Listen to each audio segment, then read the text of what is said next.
14 फरवरी 2019 दोपहर के लगभग 3 बजे का समय था। जम्मू श्रीनगर नेशनल हाईवे पर सब कुछ सामान्य दिख रहा था। सड़क पर सेना के वाहन गुजर रहे थे।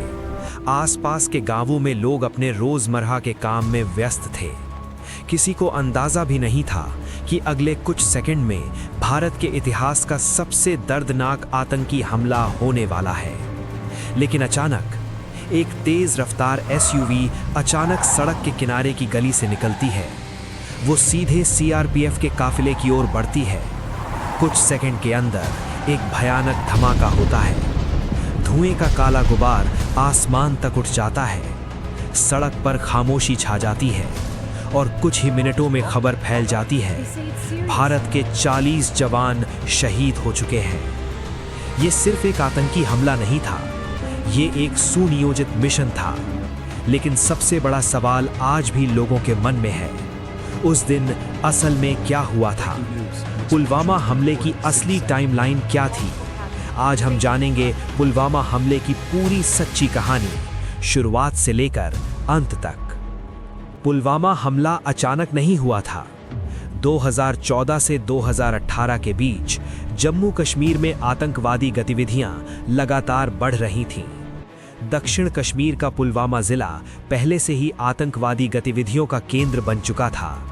यहीं से कई स्थानीय युवक आतंकी संगठनों में शामिल हो रहे थे। इसी इलाके का रहने वाला एक युवक था, आदिल अहमद डार, उम्र सिर्फ 22 साल। वो बाद में पुलवामा हमले का आत्मघाती हमलावर बना। आदिल अहमद डार पुलवामा के काकापुरा इलाके का रहने वाला था। वो कुछ साल पहले आतंकी संगठन जैश-ए-मोहम्मद से जुड़ गया था। जांच के अनुसार पुलवामा हमला एक सुनियोजित मिशन था। आतंकियों ने महीनों तक तैयारी की थी। हमले में इस्तेमाल की गई कार में सैकड़ों किलो विस्फोटक भरे गए थे। ये विस्फोटक इतना शक्तिशाली था कि एक पूरी बस को पूरी तरह नष्ट कर सकता था। और यही हुआ। 14 फरवरी 2019 की सुबह जम्मू में सीआरपीएफ का ट्रांजिट कैंप व्यस्त था। लगभग 2500 से ज्यादा जवान ड्यूटी पर लौट रहे थे या नई तैनाती पर जा रहे थे। कश्मीर घाटी में भारी बर्फबारी के कारण कई दिनों तक हाईवे बंद था। इस वजह से बहुत सारे जवान जम्मू में रुक गए थे। जब सड़क खुली तो एक बड़ा काफिला तैयार किया गया। इस काफिले में लगभग 78 वाहन शामिल थे। इनमें बसें, ट्रक और सुरक्षा वाहन थे। सुबह लगभग 3:30 बजे काफिला जम्मू से श्रीनगर के लिए रवाना हुआ। सब कुछ सामान्य लग रहा था। किसी को नहीं पता था कि कुछ घंटों बाद इतिहास बदल जाएगा। काफिला धीरे धीरे आगे बढ़ रहा था। सीआरपीएफ के जवान बसों में बैठे थे।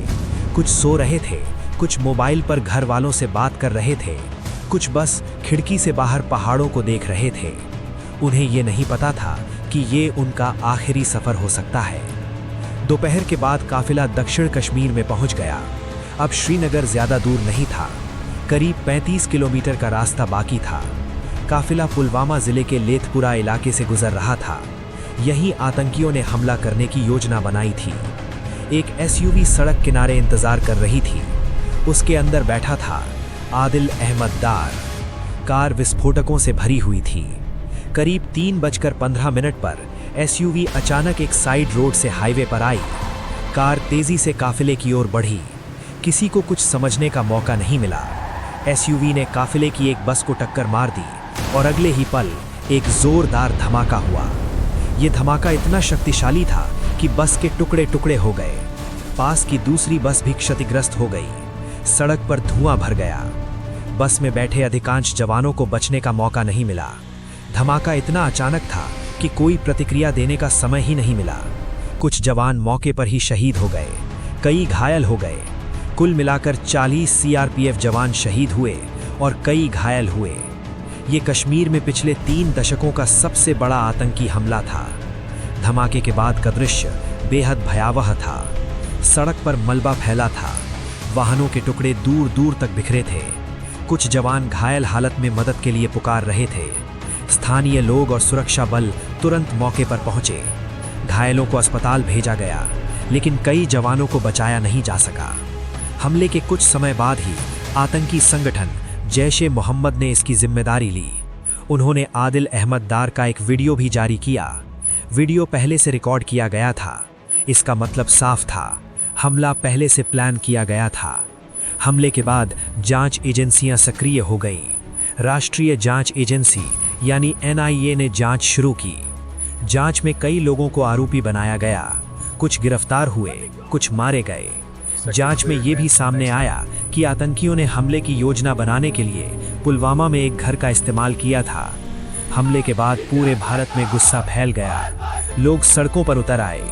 शहीद जवानों को श्रद्धांजलि दी गई। हर शहर में कैंडल मार्च निकाले गए। देश शोक में था। भारत ने पाकिस्तान पर आतंकवाद को समर्थन देने का आरोप लगाया। दुनिया के कई देशों ने हमले की निंदा की, लेकिन पुलवामा हमला कई सवाल छोड़ गया। इतना बड़ा काफिला एक साथ क्यों भेजा गया? आतंकियों को जानकारी कैसे मिली? कार हाईवे तक कैसे पहुंची? ये सवाल आज भी चर्चा में रहते हैं। 14 फरवरी दुनिया के लिए वैलेंटाइन डे था, लेकिन भारत के लिए ये एक काला दिन बन गया। इस दिन 40 परिवारों की जिंदगी बदल गई। माँ बाप ने बेटे खो दिए, बच्चों ने पिता खो दिए, पत्नी ने पति खो दिए। पुलवामा हमला सिर्फ एक आतंकी घटना नहीं था। ये याद दिलाता है देश की सुरक्षा कितनी बड़ी जिम्मेदारी है और हमारे जवान हर दिन अपनी जान जोखिम में डालते हैं। 14 फरवरी 2019, एक तारीख जो भारत कभी नहीं भूलेगा।